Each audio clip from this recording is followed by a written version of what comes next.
오늘 주제는 대공황입니다.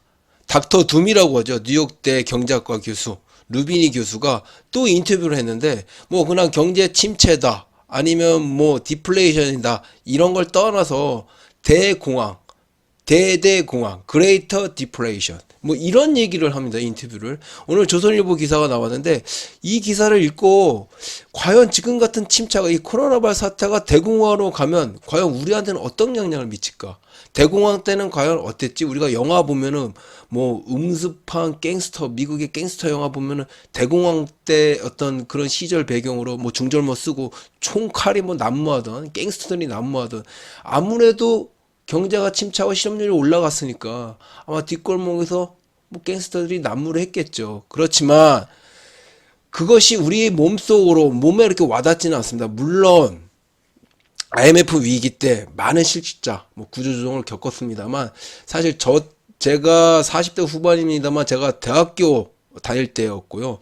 사실 이렇게 몸으로 와닿는 거는 이제 저도 이제 기성세대이기 때문에 과연 대공황이 오고 실업률이 올라가고 경제 수준이 떨어지면 내 인생에는 어떤 영향을 미칠까? 그게 어떤 경제적인 데이터로 나왔을까? 얼마나 오랫동안 지속됐을까? 그게 궁금해서요. 지금 대공황 관련된 데이터를 제가 한번 찾아봤습니다. 자, 그거 하시기 전에 여러분들 구독 버튼 눌러주시면 제가 더 좋은 영상으로 여러분들 찾아뵙겠습니다. 일단 기사를 한번 보겠습니다. 닥터 둠 경고 대공황이 아니라 대대공황 뭐 이런 얘기를 합니다. 대대공황 이분 뭐 항상 뭐 여러 가지 예측을 하시는데 인디안들이 기우제를 열면 무조건 비가 온다고 합니다. 왜냐하면 비 올 때까지 하니까요. 계속해서 기우제를 하는 겁니다. 이분도 뭐 안 좋고 대공황은 이제 뭐 경제 위기 올 거야, 금융 위기 올 거야 계속해서 한번 마치셨죠. 2008년에 그 전에. 그러니까 그 이후로 계속해서 얘기를 하는데 이번에는 어찌됐건 간에 얘기가 어떻게 맞는 걸로 돌아갑니다만 한 발짝 더 나갑니다. 조금 더 쇼킹해야 되겠죠. 이게 코로나19 디플레이션이 아니라 대공황이야. 여기 한번 이거 보시면 자 1920년대 말 대공황도 가혹할 수 있다는 두려움 전망도 내놨다. 1920년대 말 대공황 같은 보다도 더 가혹할 수 있다. 미 증시가 V자로 회복을 가능할지 모른다는 기대감이 퍼졌지만 V자나 U자형 회복은 기대하지 마라. L자형도 아니고 I자형입니다. I자면 어떻게 됩니까? L자는 뭐 이렇게 천천히 그냥 수직으로 떨어진다 이거죠. I자형으로 급전직하고 I자형으로 급전직하고 충격이 경제에 닥칠 것이다. 금융위기보다 더 나쁠 것이다. 우리가 대공황보다 더한 대대공황, Great Depression. Great Depression이 대공황인데 Greater Depression. 뭐 이분은 겁을 주는 건데 우리가 그럴 가능성도 있다라고 하는 얘기를 우리가 한번 눈여겨볼 필요가 있는 게 왜냐면 1929년에 주가 폭락 이후에 대공황 아무도 예상하지 못했고요.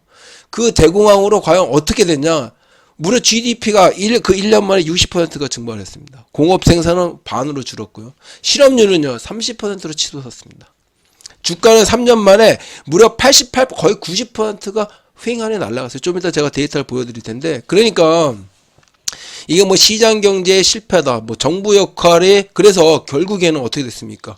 루즈벨트 대통령이 뉴딜을 갖고 1933년에 대통령이 당선되는데 뉴딜을 해도 그렇게 실업률이 뭐 그렇게 뚝 떨어지지 않고 경제 성장률이 좋아지지 않았는데 결국에는 삶의 질은 나빠지고 그죠? 실업률은 올라가고 그죠? 각국이 뭐 서로 뭐 관세를 높였으니까 무역도 서로 하지 않고 나라들끼리 사이도 안 좋아지니까 결국 뭐로 종결됐나? 결국에 인간들이 왜 그런 얘기를 하잖아. 사람들이 뭔가 해결할 수 없을 때 결론적으로 다가가는 게 뭐냐? 한 방이면 해결된다는 거죠. 그리고 전쟁을 한다는 거 아닙니까? 그래서 2차 세계대전이 벌어졌죠. 결국 2차 세계대전이 벌어지면서 실업률도 감소하고 경제들도 성장합니다. 미국뿐만이 아니죠. 결국 이렇게 큰 경기 침체가 전 세계적으로 온다. 그러면 결국 뭐로 가냐? 지금도 굉장히 각 나라들끼리 터프하죠. 그죠? 각 나라들에 있는 지도자들, 뭐 미국의 트럼프든, 뭐 중국의 시진핑이든, 뭐 러시아의 뭐 푸틴이든, 또 뭐 사우디아라비아의 뭐 왕세자든, 뭐 터키의 뭐 수탄이라고 하지 않습니까? 그러니까 굉장히 지금 터프해집니다. 점점. 미중 관계도 그렇고 미 러시아 관계도 그렇고. 그죠? 전 세계가 이렇게 터프해지는데 경제마저 침몰한다. 그러면 그건 뭐냐? 대공황으로 간다. 그건 전쟁으로 결국 종결될 가능성이 굉장히 크다. 굉장히 크다. 그러면 과연 이렇게 대공황으로 갈까? 글쎄요. 그건 잘 모르겠고 일단 데이터를 한번 보면서 여러분들하고 얘기를 한번 해보겠습니다. 그 과정인데 이거는요. 과정 한번 살펴볼게요. 일단 29년에 주식시장이 붕괴됐습니다. 이거를 주식시장이 붕괴되고 대공황의 원인이 뭐냐? 제가 살펴보는데 제가 감히 요약해서 정리할 수 없을 만큼 너무나도 다양한 의견과 너무나도 다양한 어떤 견해. 뭐 노벨 경제학상을 받으신 분들도 너무나 다양한 해석을 해서 결국 굉장히 많은 이론들이 나왔죠. 뭐 그래서 결국 케인즈의 뭐 정부의 역할. 왜냐면 후보 대통령이 재정을 긴축을 했어요. 오히려 지금은 뭐 재정 긴축하지 않죠. 뭐 트럼프 대통령이 뭐 2조 달러나 뭐 재정 정책 쓰겠다 그러고 뭐 금융 정책도 뭐 금리 인하에다 양적 완화에다 기업보험 사주고 기업채 사모사채 기업 채권 사주고 더 나가서 뭐 주식까지 사준다고 하니까 우리나라도 지금 100조 규모의 부양책을 그죠? 30조는 중소기업하고 소상공인 30조는 중견기업하고 대기업에가 일단 긴급하게 자금을 지원해 주겠다는 겁니다. 아마 대출 연장해 주는 그런 거겠죠. 그 다음에 뭐 30조는 채권 시장 안정화에 나머지 10조는 주식시장 안정화에 이렇게 100조의 패키지로 해가지고 우리도 지금 발표를 했습니다. 추경도 세웠죠. 아마 2차 3차 추경에 계속해서 나올 수도 있습니다. 왜? 그런 만큼 심각하니까요. 근데 2029년 대공황 때 보면은 주식시장이 일단 붕괴되면서 스무트 홀리 관세법 이게 굉장히 논란이 많죠. 이렇게 관세를 너무나 높으니까 영국이나 유럽이 보복 관세를 하면서 어떻게 됩니까? 서로 보복 관세를 하면서 뭐 공산품이나 농산품 기업들이 뭐 다 망해 나가는 겁니다.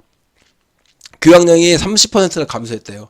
그러니까 저렇게 망해 나가고 파산하니까 어떻게 됩니까? 실업률은 올라가고 경제가 혼란스러우니까 어떻게 가장 무서운 뱅크런이 일어났습니다. 그래서 은행들이 파산해요.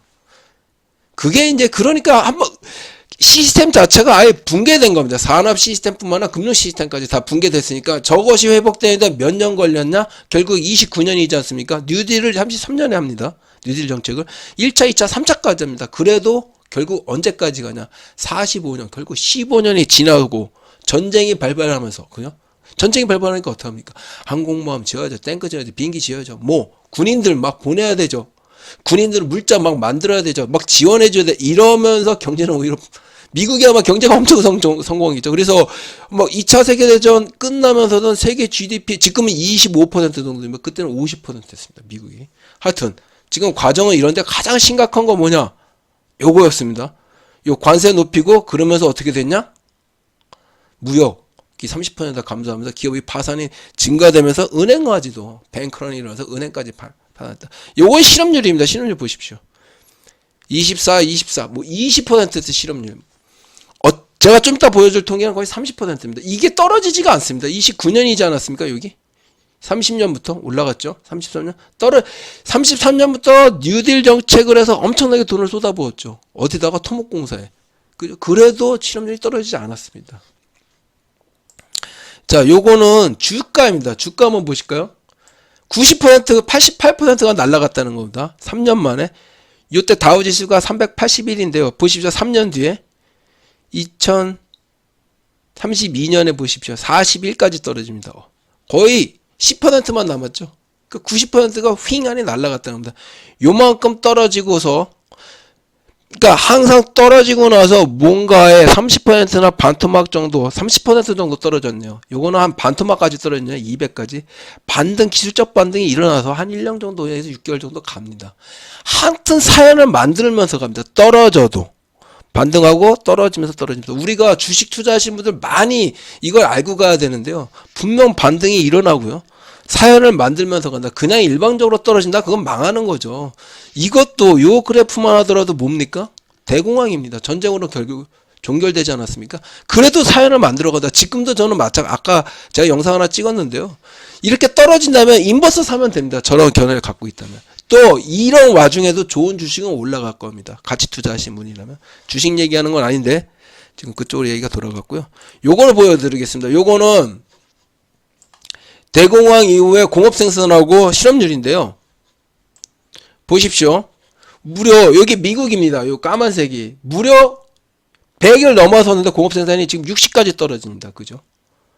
지금 미국, 독일, 영국도 다 마찬가지예요. 대공황 때 다 떨어졌다가 천천히 회복되는 굉장히 장기간 오랫동안 기간이 필요했다. 그다음 신혼율 보십시오. 미국은 32까지 올라갑니다. 그렇죠? 이게 언제까지 이 수준 20에서 30 사이를 왔다 갔다 하냐면 45년 2차 세계대전이 반발할 때까지 저렇게 오랫동안. 요것도 실업률하고 성장률입니다. 지금 보시면 실업률 보십시오. 계속해서 요 빨간색입니다. 계속해서 떨어지지가 않죠. 이게 가장 사회 불안을 야기하죠. 그러니까 뭐 저 시대 영화 보면 갱스터들이 그죠? 성장률도 보십시오. 마이너스 성장률. 그래서 무려 3년이 지났는데도 GDP는 첫해 발생하기 28년 발생하기 전보다 25%를 감소했다는 겁니다. 우리가 지금 대공황 하면 이 사진 우리가 뭐 놓고 보지 않을 수가 없을 것 같아요. 지금 실업수당 받으려고 저 다 중전모 쓰신 다들 뭐 옛날도 아니죠. 저 실업하기 전에는 다 엘리트셨겠죠. 월가에서 일을 하시던 그죠. 중전모 쓰고서 지금 실업수당 받으려고 저렇게 줄 서 있는 거예요. 그러니까 저렇게 삶의 질이 떨어지고 저러니까 뭐 인종차별도 더 올라가고 분노 그죠? 저런 것들이 결국에 뭐를 만드냐 독재자를 옹립하면서 독재자들이 뭘 일으키죠 결국에 전쟁으로 가는 거겠죠. 그러면 지금 코로나 사태가 과연 어떻게 될까? 저는 전쟁 뭐 이런 걸 다 떠나서 대공황까지 가겠느냐. 왜냐하면 이게 부작용 양적 완화나 재정정책 무려 2조 달러니까 2,400조입니다. 미국 GDP의 10%나 우리나라도 지금 100조 추경에다 100조 금융 지원 그죠? 거기다가 뭐 2차 3차 계속 할 겁니다. 전 세계가 뭐 나름대로 정부들이 이거는 팬데믹이라고 그러죠. 결국 코로나 사태가 완결이 되면 진정이 되는 순간 그게 6개월이 될지 올 9월까지 갈지 모르지만 우리나라 같은 경우에 서서히 숫자가 줄어들지 않습니까? 저 서서히 숫자가 줄어들면서 그죠? 결국 경제 활동이 다시 반복하면 어느 정도 침체기는 있겠습니다만 저게 대공황으로까지 갈 거는 라고 생각하진 않습니다. 뭐 저 같은 아마추어가 볼 때는. 그러면 우리나라는 어떠냐? 그렇지만 우리나라는 근본적인 산업 경쟁력 저하, 그다음 과도한 부채, 그다음 부동산 버블, 그죠? 거기다가 내부적으로 뭐 정치나 경제적인 어떤 시스템이라고 해야 됩니까? 기업인들이 마음껏 활동하기에 너무 지금 불리한 반기업 정서, 그죠? 노조 정책, 그죠? 그다음 너무 많은 규제 이런 것들 때문에 우리나라는 당분간 상당히 오랫동안 침체 과정을 걸 거다. 그렇지만 주식이든 뭐든 사연을 만들면서 갈 거다. 그냥 일반적으로 수직해서 낙하고 떨어지면 뭐 해성이 와서 지구하고 부닥쳐가지고 폭발한 거랑 똑같은 거죠. 그렇지는 않을 거다. 그런 와중에도 투자하시는 분들은 분명 기회를 가질 수 있을 겁니다. 가치 투자 5년에서 10년에 가치 투자를 하신다면 주식을 분명 그 와중에도 이커머스든 그죠? 반도체든 배터리든 뜨는 사업 아니면 의료 바이오든 뜨는 사람은 분명히 있을 거고요. 그걸 찾아내야죠. 그래야 진짜 진정한 투자입니다. 그리고 떨어져도 인버스를 사면 그죠? 뭐 선물해서 뭐 매도를 한다면 뭐 얼마든지 수익을 낼 수 있는 그런 뭐 투자도 할 수 있을 것 같고요. 어찌됐건 간에 오늘 지금 대공황 얘기를 했습니다만 뭐 대공황까지 루비니 교수 항상 저분이 조금 한 발짝 두 발짝 앞서 나가는 건데 뭐 저렇게 해야 되겠죠. 저렇게 해야 어떤 경각심을 가질 것 같은데 한번 음미해 볼 만한 그런 기사였던 것 같고요. 그렇지만 설마 우리가 뭐 대공황까지 이렇게 갈 거라고는 생각하진 않고요. 그럼 큰일 나겠죠. 그러면 뭐 투자니 아니면 뭐 직장인이 사업인이 의미가 없어질 수도 있습니다. 자, 시청해 주셔서 고맙고요. 여러분들 구독 버튼 눌러주시면 더 열심히 하겠습니다. 감사합니다.